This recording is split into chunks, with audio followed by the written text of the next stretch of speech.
Welcome to next India. आज है 11 जून 2021 और 11 जून 2021 के से करंट अफेयर्स के जितने भी क्वेश्चन बन सकते हैं सारे हम इस वीडियो में डिस्कस करेंगे और प्रत्येक क्वेश्चन से रिलेटेड इंपॉर्टेंट फैक्ट भी मैं इस वीडियो में बताऊंगा। तो आप पूरा इस वीडियो को ध्यान से देखिए और अच्छा लगे तो लाइक शेयर तथा सब्सक्राइब जरूर करें। अंत में मैं आपसे एक क्वेश्चन भी पूछूंगा और उसका आंसर आपको कमेंट बॉक्स में बताना है। आज के इस वीडियो के पीडीएफ फाइल आप इस वीडियो के डिस्क्रिप्शन में दिए गए लिंक से डाउनलोड कर सकते हैं। पीडीएफ आप हमारे टेलीग्राम चैनल से भी डाउनलोड कर सकते हैं। टेलीग्राम चैनल पर आपको सारे के सारे पीडीएफ एक साथ मिल जाएंगे और टेलीग्राम चैनल का लिंक मैंने इस वीडियो के डिस्क्रिप्शन में दे रखा है, तो आप उस लिंक पर जाकर टेलीग्राम चैनल ज्वाइन कर सकते हैं। तो चलिए आज का वीडियो स्टार्ट करते हैं। पहला क्वेश्चन है, बिटकॉइन को लीगल टेंडर का दर्जा देने वाला दुनिया का पहला देश कौन बना? तो बिटकॉइन को लीगल दर्जा देने वाला दुनिया का पहला देश बना एल सल्वाडोर। एरा कल का न्यूज जिसमें एल सल्वाडोर ने बिटकॉइन को लीगल टेंडर दे दिया है। बात हुई है एल सल्वाडोर के, तो उससे रिलेटेड कुछ फैक्ट जान लेते हैं। एल सल्वाडोर की राजधानी है सन सल्वाडोर तथा वहाँ की करेंसी अमेरिकन डॉलर है। चलिए अब दूसरे क्वेश्चन की ओर। किस भारतीय स्टार क्रिकेटर ने अपनी क्रिकरू नामक एक क्रिकेट कोचिंग पोर्टल लॉन्च किया है? यह है वीरेंद्र सहवाग जी। ये अपने खुद का एक क्रिकरू नामक क्रिकेट कोचिंग वेबसाइट लॉन्च किया है जिसमें युवा खिलाड़ियों को व्यक्तिगत रूप से अनुभव प्रदान करेगी। यह भारत की पहली ऐसी वेबसाइट है जो युवा खिलाड़ियों को ऐसा अनुभव प्रदान करेगी। इसका वेबसाइट है www.cricguru.com।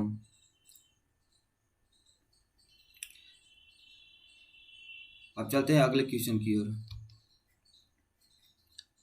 8 जून 2021 को क्यूएस ने क्यूएस वर्ल्ड यूनिवर्सिटी रैंकिंग 2022 जारी की है। इसमें शीर्ष पर कौन रहा है? तो इसमें शीर्ष पर एमआईटी, जो अमेरिका का एमआईटी, वो प्रथम स्थान प्राप्त किया है तथा दूसरे स्थान पर ऑक्सफोर्ड यूनिवर्सिटी प्राप्त किया है तथा तीसरे स्थान पर स्टैनफोर्ड तथा कैम्ब्रिज विश्वविद्यालय ने स्थान प्राप्त किया है। तथा इस रैंकिंग में 200 यूनिवर्सिटी के अंदर 3 भारतीय यूनिवर्सिटी भी शामिल है, आईआईटी बॉम्बे, आईआईटी दिल्ली तथा आईआईटी बेंगलोर।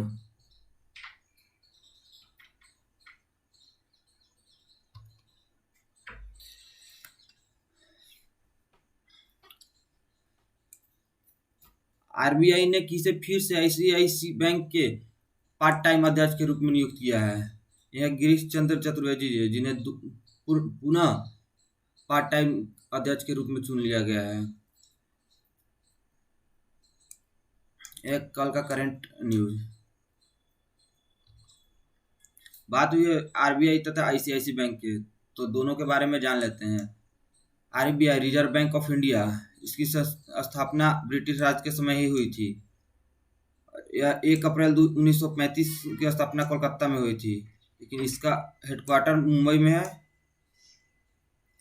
आईसीआईसी बैंक का स्थापना जून 1994 में बड़ौदा में हुआ था। इसका मुख्यालय बड़ौदा में है। इसका अभी का वर्तमान सीईओ संदीप बख्शी जी हैं। चलिए नेक्स्ट क्वेश्चन की ओर। हाल ही में किसने अर्ली साइक्लोन डिटेक्शन तकनीक विकसित की जो उष्णकटिबंधीय चक्रवात के विकास या सुदृढ़ीकरण का पता लगाने में मदद करेगी? तो ये आईआईटी खड़गपुर ने किया है। आईआईटी खड़गपुर ने एक ऐसा डिटेक्ट ट्रॉपिकल साइक्लोन टेक्निक विकसित की है जिसे किसी भी चक्रवात को सैटेलाइट से पहले पता लगा लेगी। ये आईआईटी खड़गपुर। हाल ही में लापता व्यक्ति की पहचान के लिए इंटरपोल ने कौन सा डेटाबेस लॉन्च किया है? तो हाल ही में लापता व्यक्तियों को पहचान के लिए इंटरपोल ने DNA based I family database launch किया है, जिसके तहत ये पुलिस को उसके डीएनए डेटाबेस को पुलिस को जांच करने में मदद करेगी तथा जल्द ही लापता व्यक्तियों की पहचान हो पाएगी।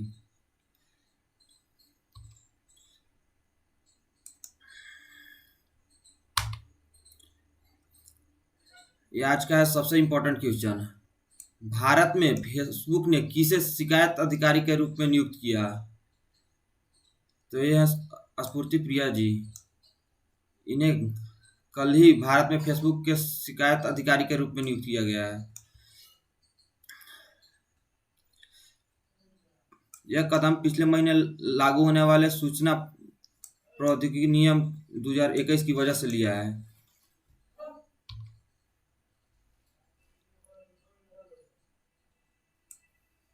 इंडो-थाई कॉर्पोरेट अभ्यास का 21वां संस्करण 9 जून 2021 को 3 दिवसीय के लिए कहाँ शुरू हुआ है? यह अंडमान सागर में शुरू हुआ है। यह भारत और थाईलैंड के बीच नौसेनाओं के बीच शुरू हुआ है। इसमें भारत की ओर से आईएनएस सरयू भाग ले रहा है तथा थाईलैंड की ओर से एसटीएमएस काबरी भाग ले रहे हैं। कॉर्पोरेट अभ्यास दोनों नौसेनाओं के बीच 2005 से हर 2 वर्ष में उनकी अंतर्राष्ट्रीय समुद्री सीमा रेखा IMBL के साथ आयोजित किया जा रहा है। बात हुई थाईलैंड की, तो जान लेते हैं। थाईलैंड की राजधानी है बैंकॉक तथा वहाँ की मुद्रा थाई बहत है। अब अगले क्वेश्चन की ओर। हाल ही में किस उद्यान को असम का 7वां राष्ट्रीय उद्यान घोषित किया गया है? तो दिहिंग पटकाई नेशनल पार्क को असम का 7वां राष्ट्रीय उद्यान घोषित किया गया। यहाँ का 6ठा राष्ट्रीय उद्यान रायमोना को घोषित किया गया था।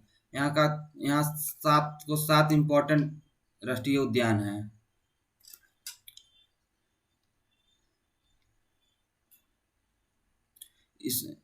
इस अभ्यारण्य का कुल क्षेत्रफल 111.19 वर्ग किलोमीटर है।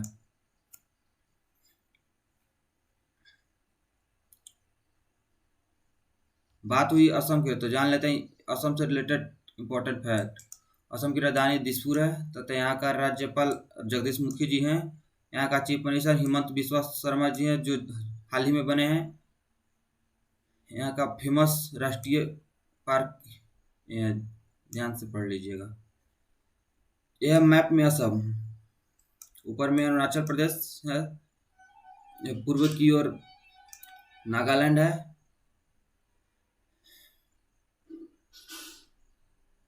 चलिए दोस्तों अगले क्वेश्चन की ओर। भारत रत्न और पद्म पुरस्कारों की तर्ज पर किस राज्य कैबिनेट ने असम रत्न पुरस्कार की स्थापना करने का निर्णय लिया है? यह असम राज्य सरकार ने जो भारत रत्न तथा पद्म पुरस्कार के नाम पर अपने राज्य का पुरस्कार देने के लिए निर्णय किया है। भारत रत्न के नाम पर असम रत्न, पद्म विभूषण के नाम पर असम विभूषण, पद्म भूषण के नाम पर असम भूषण तथा पद्म श्री के नाम पर असम श्री देने का निर्णय किया है। यह है असम। ये तो अभी पिछले क्वेश्चन में जानकारी मिला है, आप ध्यान से पढ़ लीजिएगा। भारत का पहला अंतर्राष्ट्रीय समुद्री समूह कहाँ स्थापित किया गया? यह अहमदाबाद में है। अहमदाबाद जो कि गुजरात में है। ये भारत का पहला अंतर्राष्ट्रीय मैरीटाइम बोर्ड इंटरनेशनल बोर्ड की स्थापना करने जा रहा है। यह है मैप में गुजरात। इसकी राजधानी गांधीनगर है तथा इसका राज्यपाल आचार्य देवव्रत जी हैं तथा मुख्यमंत्री विजय रूपानी हैं। यहाँ का फेमस राष्ट्रीय उद्यान गिर नेशनल पार्क है।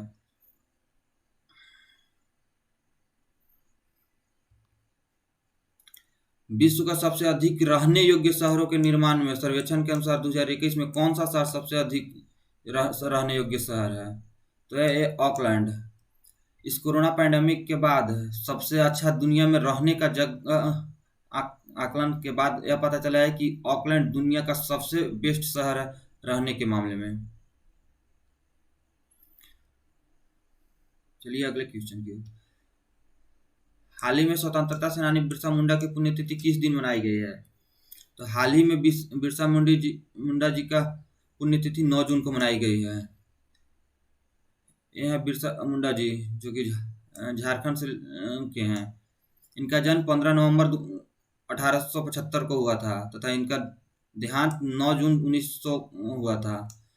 यह 24 वर्ष के उम्र में ही इनका देहांत हो गया था। इनके पिता का नाम सुगामा मुंडा तथा इनका माता का नाम कर्मी हातू है। 15 नवंबर 2000 को बिहार से झारखंड अलग हुआ था। इन्हीं के जन्म दिवस पे ये अलग हुआ था। चलिए अगले क्वेश्चन की ओर। किसने घोषणा की है कि उसने आईसीसी के साथ आधिकारिक भागीदार बनने के लिए 3 साल के लंबे समझौते पर हस्ताक्षर किए हैं? एक यह भारत पे ने। भारत पे क्यूआर पेमेंट वेबसाइट है जिसने आईसीसी के साथ 3 साल के लिए पार्टनर बना है। प्लेटफॉर्म पर हम जो आईसीसी को भारत पे ने डिजिटल प्लेटफॉर्म पर आईसीसी को हमेशा साथ देगा तथा यह समझौता 3 वर्ष के लिए हुआ है 2023 तक। यह आईसीसी की स्थापना 15 जून 1909 को हुआ था। आईसीसी का मुख्यालय यूएई में है। तब बात हुई भारत क्यूआर कोड, तो भारत क्यूआर कोड को भी जान लेते हैं।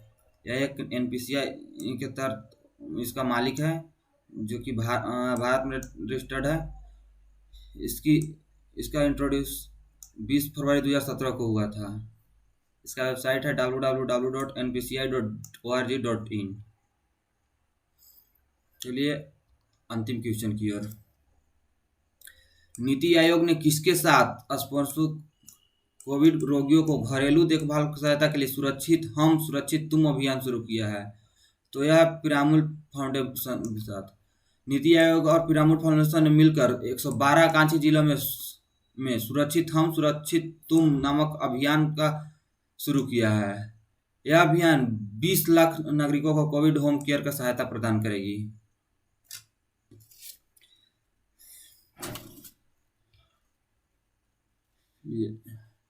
Answer of last video. कल ही हमने बताया था कि प्रत्येक दिन एक लास्ट वीडियो और आपके लिए एक अगले दिन का क्वेश्चन दिया जाएगा जिसका आंसर आपको कमेंट बॉक्स में बताना होगा। कल का वीडियो था हाल ही में आईपीएल 2021 को कहाँ स्थानांतरित किया गया है? यह यूएई। 2020 में भी आईपीएल को कोरोना की वजह से यूएई में ट्रांसफर कर दिया गया था तथा इस वर्ष भी आधा मैच होने के बाद आईपीएल 2021 को भी यूएई में हस्तांतरित कर दिया गया है। अब है क्वेश्चन फॉर यू। आपके लिए क्वेश्चन है, आपको इस क्वेश्चन का आंसर कमेंट बॉक्स में जरूर बताना है। हाल ही में जारी नीति आयोग के तीसरी एसडीजी इंडेक्स शीर्ष सूची पर कौन रहा है? इसका जवाब आपको कमेंट में बताना है तथा एसडीजी का फुल फॉर्म क्या होता है ये भी आपको बताना है तथा शीर्ष पर तथा सबसे लोअर इस सूची में कौन रहा है ये भी आपको बताना है। तो इस क्वेश्चन से रिलेटेड 3 आंसर आपको कमेंट बॉक्स में बताना है। चलिए तो दोस्तों, यह हमारा न्यू चैनल जो 2 दिनों से ही स्टार्ट है। कृपया अच्छा लगे तो लाइक शेयर तथा सब्सक्राइब करना ना भूलें। आप हमें फॉलो कर सकते हैं फेसबुक पर भी, इंस्टाग्राम पर, ट्विटर एंड टेलीग्राम पर। आप इस वीडियो का पीडीएफ फाइल पाना चाहते हैं तो हमारा टेलीग्राम ज्वाइन कर लें। चलिए तो दोस्तों, फिलहाल के लिए आप सभी का बहुत बहुत धन्यवाद। मिलते हैं अगले वीडियो में। तब तक अपना ख्याल रखें, मुस्कुराते रहें, पढ़ते रहें, बड़ों का सम्मान करें, छोटों को प्यार दें, अपना व्यक्तित्व इस प्रकार से विकसित करें ताकि लोग, खास करके महिलाएं, आपके साथ सुरक्षित महसूस करें। धन्यवाद।